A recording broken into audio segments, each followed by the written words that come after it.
Welcome to Reddit Echoes, where real-life stories from Reddit turn into moments of intense drama, heated debate, and sometimes pure, unapologetic satisfaction. Today, you're about to hear 5 true Reddit stories that I guarantee will make you angry, hooked, and unable to look away. A husband with the dirtiest secret you've ever heard. A classmate who uses a condition to bully others. A father planting the seed of rejection in his own daughter's heart. One of the worst betrayals of trust imaginable, involving a child's ashes. And a mother's decision that might destroy her relationship with her youngest forever. Listen until the end to see which side you're on, and remember sometimes the line between right and wrong is thinner than you think. Story 1. My husband put urine in my food. I'm 32 years old, and until not long ago, I thought I was living with a loving, decent husband. But it turns out the man I married is someone who disgusts me to my core. From early on in our marriage, he once told me about a bizarre fetish of his that he wanted to urinate on my face during sex. I told him no, not a maybe, or I'll think about it. It was a clear, firm no. He didn't push, so I thought that was the end of it. I was wrong. Very, very wrong. In the past few months, I started noticing that my food and drinks had a strange taste. Not spoiled or rotten exactly, but just off with this unpleasant, hard-to-describe undertone. My overnight oats, yogurt, morning coffee, they all had that taste. I thought maybe the fridge was broken. But weirdly, everything else in the fridge tasted fine. I threw away so much food, telling myself maybe I was just being overly sensitive. But what confused me most was I wasn't getting stomach aches, nausea, or any symptoms at all. I started to get paranoid. Was he putting some kind of drug in my food? Was he trying to poison me? But at the same time, he still acted loving and caring. It didn't make sense. I told a friend about it, and she immediately said, "Get a fridge camera. Now." It was just the two of us living together with our mothers occasionally visiting. So if something was happening, it could only be him. I followed her advice. I bought a small camera on Amazon, hid it discreetly in the kitchen, and waited. And then I saw something that will haunt me for the rest of my life. He opened my container of overnight oats, calmly as if he was just pouring milk. Then, he urinated in it. Carefully closed the lid, shook it to mix, and put it back in the fridge. Then he walked away like nothing had happened. I felt my insides twist. I broke down crying, then I snapped. I smashed his PS5, threw his clothes out into the snow, and ripped his shoes apart.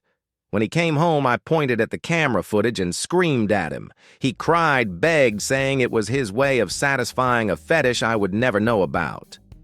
That he thought doing it this way meant I wouldn't get hurt. He even brought up our wedding vows, saying we should work through this together.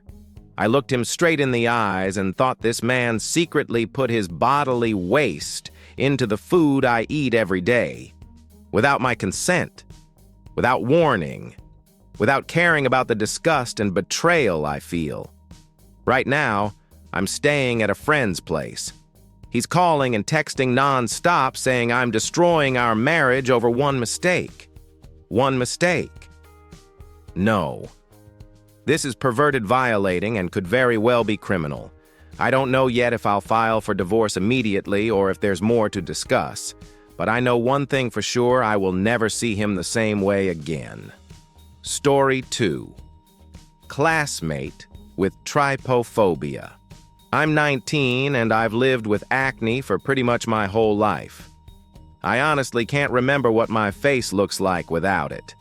Back then, I used to cake on heavy concealer to cover it up, but that only made things worse and drained a ton of money. Eventually, I decided, screw it. I started attending a new school without wearing makeup. My skin still wasn't great, but I was on medication and I had hope. I thought that at least here I could just be myself. Turns out not everyone saw it that way. There's this girl in my class named CA18. I didn't know anything about her until we got assigned to the same group.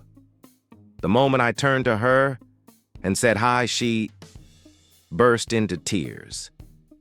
At first, I thought I'd said something wrong, but then she blurted out that my face was triggering her trypophobia. Her friends rushed over to comfort her while I just sat there confused, wondering if I should apologize for my skin. When I tried to explain, she cut me off. "Just be quiet and go somewhere else. Stop drawing attention," I asked. "So what do you want me to do?" She coldly replied. "At least put on some concealer." I told her I couldn't. It's expensive, and it makes my skin worse. That's when her whole friend group turned to glare at me and told me I was being selfish. I thought that would be the end of it, but no. From that day on, whenever I sat near her or had to present in front of the class, CIE would fake gagging cry or act like she was about to have a panic attack. Things got so disruptive that the teacher pulled me aside and suggested I wear concealer to keep the peace in class. The teacher admitted it wasn't fair, but said there was no other solution. It was easier to make me take the hit than to tell CA to manage her own reactions. I've lived with acne for most of my life. I've had strangers stare whisper, even insult me to my face. But never before had I been asked to disappear or change my appearance just because someone didn't like looking at me. I didn't choose to have this skin, just like she didn't choose to have a phobia. But why am I the one who has to bear all the burden? Now I'm starting to think maybe I should report this as bullying. Because honestly, it's not just a phobia, she's using it as a weapon to push me out. And if the teachers are quietly agreeing with her, then this isn't just between me and Sai anymore. Story 3. Dad told me I was an accident, and I haven't been able to see him the same since my husband and I had always planned to have children. Belinda, our first daughter, came along a few years earlier than we expected because a condom broke. But we were still overjoyed to welcome her, love her, and never once treated it as a problem. At least that's what I thought. A few years later, we had our second child, Philip, through IVF because we couldn't conceive naturally this time. Everything was fine, until one evening, not long ago. That day, we were talking about how a close friend of ours was going through IVF treatment. Philip, who was 9 at the time, curiously asked, "What's IVF?" I gave him a simple explanation. Belinda, who was 15, then followed up with, "So did you do IVF to have me?" I was just about to say, "No," and move on, when my husband cut in, chuckling, "No, you're here because a condom broke." The room froze. I saw Belinda's expression change instantly from neutral to completely cold. We've taught her about sexual safety and about how condoms can sometimes fail, so she fully understood what that meant. And it hurt her. I quickly added, "You were a surprise, but the best surprise your dad and I ever had." Belinda nodded but stayed silent. I could tell she was hurt. Since that night, she's been throwing biting remarks at her dad. Sorry for existing. Sorry for messing up your life. Not in a joking way, she means it. I told my husband, "You need to apologize to her. Make her understand she's loved and wanted." He replied, "You're overreacting." And so, he did nothing. It's been weeks now. Belinda still keeps her distance. My husband is irritated because she's being dramatic. He's told me to tell her to stop. I refused. I said, "You're the one who made her feel unwanted. You're the one who needs to take responsibility for that."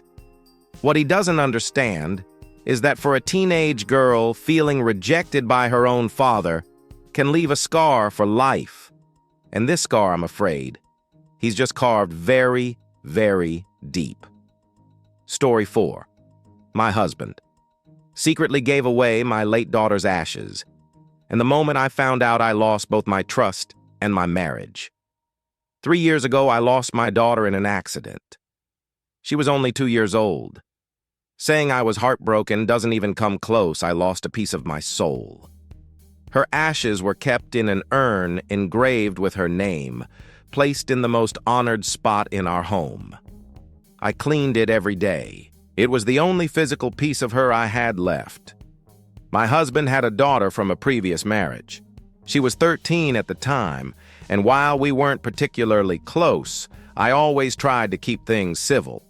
Not long after my daughter passed my husband's ex, the mother of his older daughter came to me and asked for some of my daughter's ashes so she could give them to her child as a keepsake. I refused immediately, not because I hated them, but because I didn't want my daughter's ashes divided. And I didn't believe a teenager was responsible enough to safeguard something so sacred. I thought that was the end of it. I was wrong.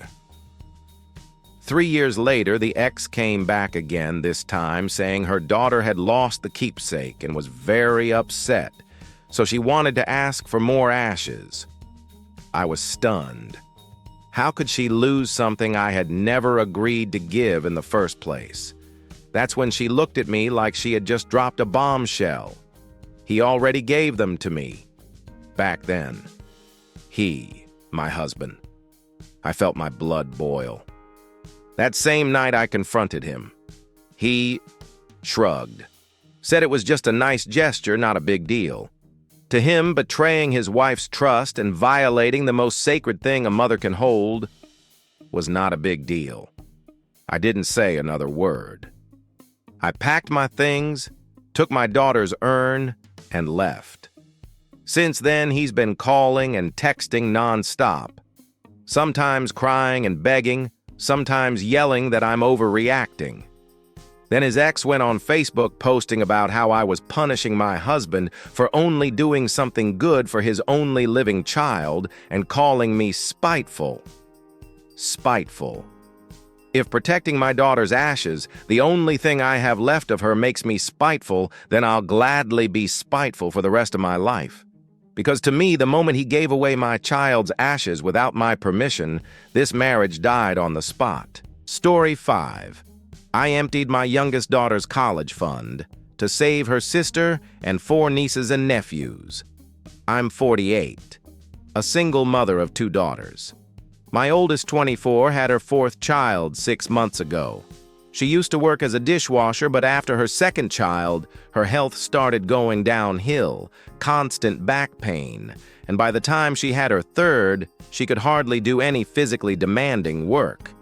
She tried applying for an office job, but lasted only a week before being let go. Her boss was the type who thought everyone should be fully trained in 3 days, or else they weren't a good fit.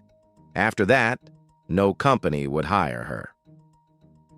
Her boyfriend, 28, works at Walmart. When my daughter was pregnant, he worked plenty of hours, but since then, his hours have been unstable. They've said that after the holidays, he'll look for another job, but for now, he's busy with the family.